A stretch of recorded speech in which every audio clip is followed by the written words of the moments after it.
Iran ও ইসরায়েলের মধ্যকার উত্তেজনার নতুন রাউন্ডের শঙ্কা তৈরি হয়েছে।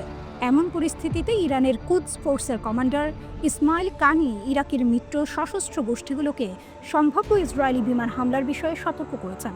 যুক্তরাষ্ট্র ভিত্তিক লং ওয়ার জার্নালের এক প্রতিবেদনে এই তথ্য জানানো হয়েছে। প্রতিবেদনে বলা হয়, সম্প্রতি বাগদাদে ইরানপন্থী মিলিশিয়া নেতাদের সঙ্গে বৈঠক করেন কানি। এটিকে বিরল ও সরাসরি হস্তক্ষেপ হিসেবে দেখা হচ্ছে। ইরাকের অভ্যন্তরে ইসরায়েলি হামলার আশঙ্কা সম্পর্কে তেহরান উদ্বিগ্ন রয়েছে। ইরানপন্থী গোষ্ঠীগুলোর মধ্যে রয়েছে আসাইব আহুল আল হক, হারাকাত হেজবুল্লাহ আল নুজাবা, কাতাইব হেজবুল্লাহ ও কাতাইব সাইয়দ আল সুহাদা। তারা সম্প্রতি ইরানের প্রতি সমর্থন জানালেও এখন পর্যন্ত ইরান ইসরায়েলের সংঘাতে সরাসরি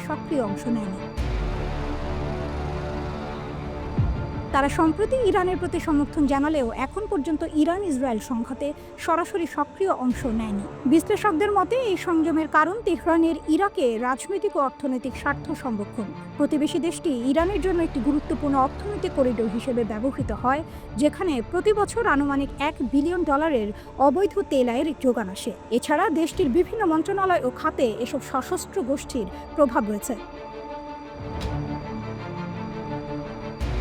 সম্প্রতি 12 দিনের যুদ্ধের সময় ইরাকের মাটিতে খুব কম হামলা হয়েছে। এর মধ্যে উল্লেখযোগ্য ছিল আন আল আসাদ ঘাঁটি এবং এরবিলের মার্কিন কনসুলেটের ওপর ড্রোন ও ক্ষেপণাস্ত্র হামলা। তবে এসব হামলার দায়িত্ব কেউ স্বীকার করেনি।